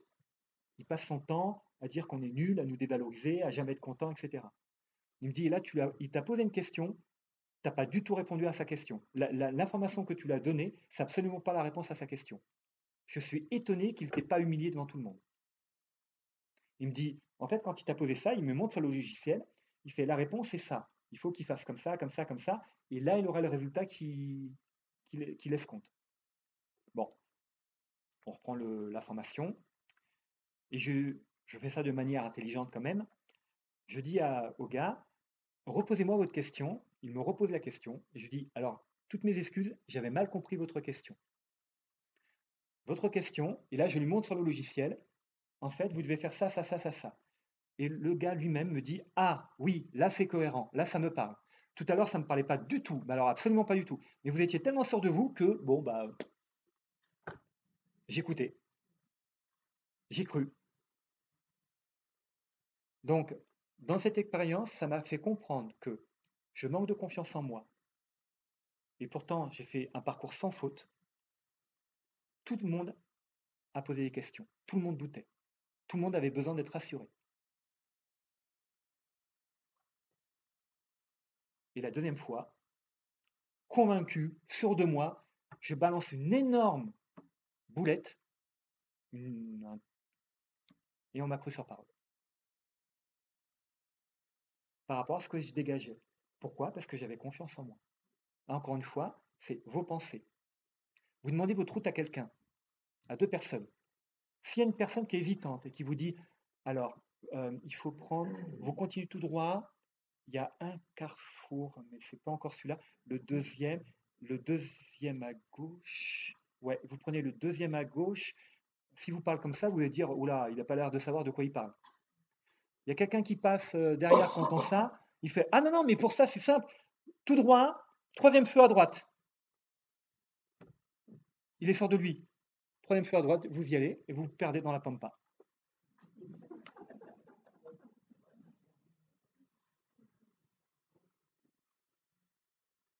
Et vous laissez influencer. C'est l'autre, il a l'air d'être sûr de lui, vous laissez convaincre.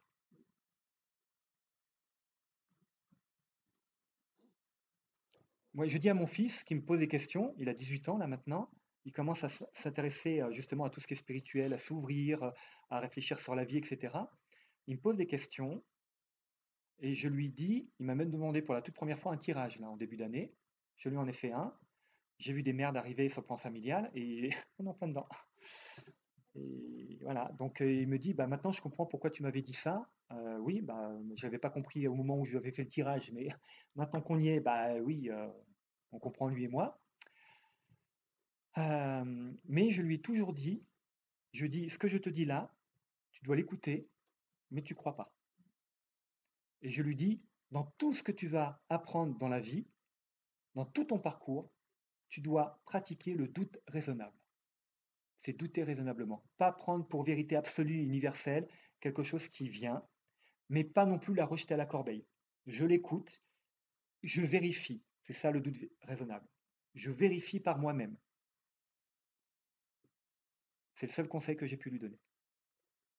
Tout autre conseil ne lui serait pas adapté. Parce que tout autre conseil que je pourrais lui donner, ça serait issu de mon expérience par rapport à mon vécu, mon parcours et ma personnalité. Il a sa propre personnalité, il a ses propres perceptions, son propre mode de fonctionnement qui est différent du mien. Je n'ai jamais imposé quoi que ce soit à mon fils.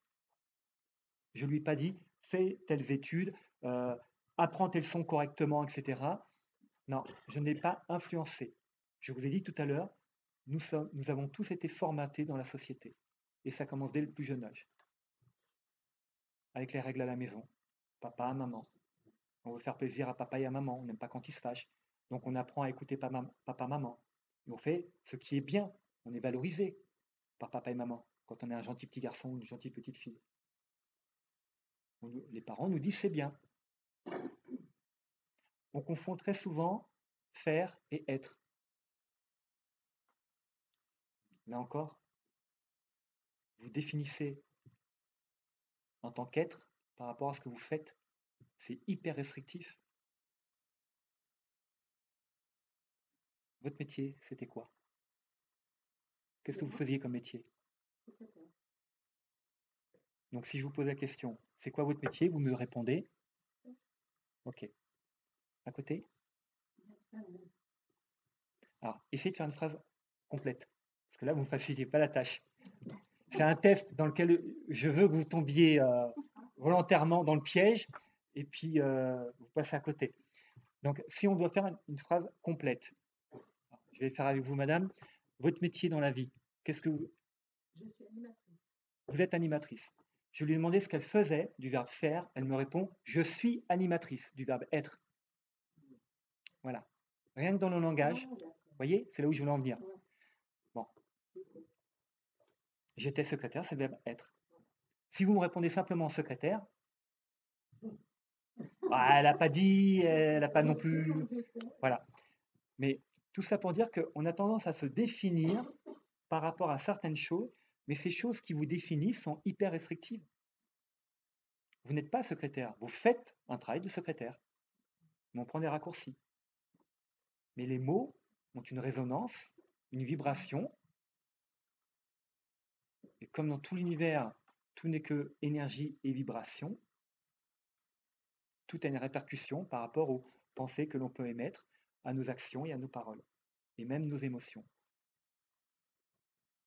Le tout, c'est de se recentrer sur soi et de bien prendre conscience de comment, comment je suis conscient. Est-ce que je suis conscient ou pas? Est-ce que je pense ça par habitude? Est-ce que je l'ai vérifié? Est-ce que j'ai pris le temps, la peine de le vérifier? Et quand bien même je l'ai vérifié, cette information qui était vraie il y a 2 ans, il y a 2 mois, il y a 2 semaines, est-ce qu'aujourd'hui elle est toujours aussi vraie? Ce qui est vrai à un moment donné ne l'est pas forcément l'instant d'après. On ne peut pas tout prendre comme une vérité absolue et universelle. Se recentrer sur ses pensées. Qui je suis, comment je fonctionne, qu'est-ce qui me plaît, qu'est-ce que j'aime faire. Ça, ce sont des bonnes questions. Et la plupart du temps, ça fait tellement longtemps qu'on pense à l'extérieur et qu'on ne s'occupe pas de soi que je ne sais pas ce que j'aime. Par contre, je sais que ça plaît aux autres, donc je leur fais ça. Voilà, ça leur fait plaisir. Oui, mais toi, est-ce que ça te fait plaisir? Pas spécialement, mais en même temps, je vois pas ce que je pourrais faire d'autre. Voilà, on s'est mis tellement de côté qu'on n'a plus l'habitude de réfléchir à ce qu'on voudrait pour soi.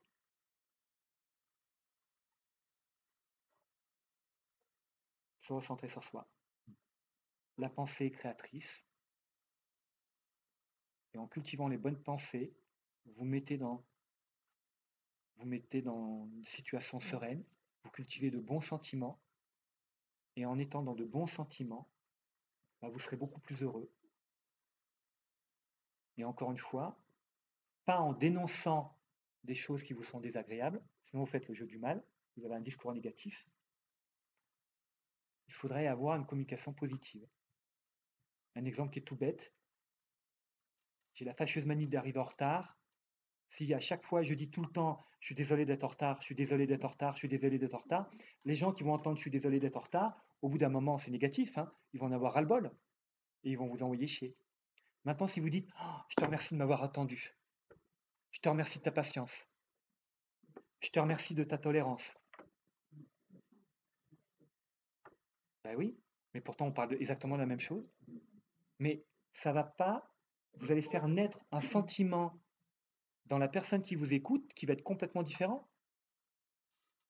Je suis désolé. Non, remercier. Tout commence par la pensée. Mais il faut redevenir maître de nos pensées. Il y a une dernière chose que je voulais dire. Quand j'ai donné cet exemple-là, j'avais autre chose qui m'était venue. Il est quelle heure?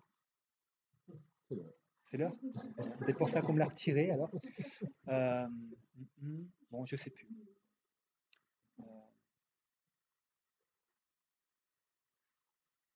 Bon, quoi qu'il en soit, tout découle de votre pensée, de votre manière de penser. vous générez des émotions. Ces émotions vont faire réagir votre corps et vont entraîner des réactions. Et ces réactions vont entraîner des répercussions dans ce que vont voir les autres et dans leurs propres réactions. Ouais, je vais finir avec ça. Plus jeune, j'ai travaillé dans un centre de loisirs, animateur dans un centre de loisirs. À la cantine, on demandait aux enfants de parler calmement. Une grande salle avec 150 gamins qui parlent 6 c'est une cacophonie. Et moi, j'avais l'habitude de dire aux gamins, moins fort, chut, on n'entend que toi. Et un animateur dans la table derrière moi était à côté. Sa table, ça commence à être le boucan. Il n'a pas dit chut, il n'a pas dit taisez-vous, il n'a pas dit moins fort. Non, il a commencé à chanter. Mais il a chanté tout doucement.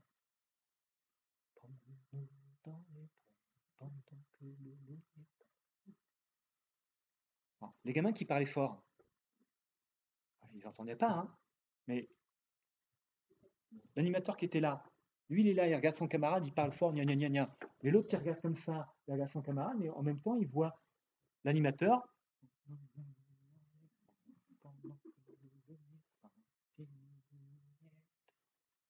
Donc du coup, son copain, il est intrigué, il penche la tête.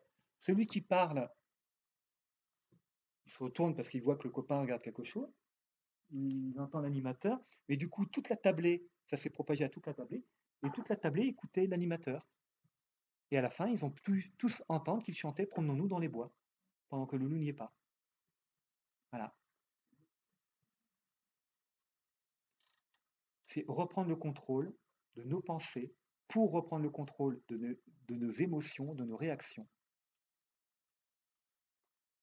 C'est pas une mince affaire. Hein. Aujourd'hui, on est plutôt dans la justification. Ouais, mais j'ai fait ça parce qu'il a réagi comme ça, il a fait ça. Ok, d'accord. Mais c'est votre choix d'avoir eu cette réaction-là. C'est où vous réfléchissez par vous-même et vous cassez le processus, ou vous répondez à un processus d'agression.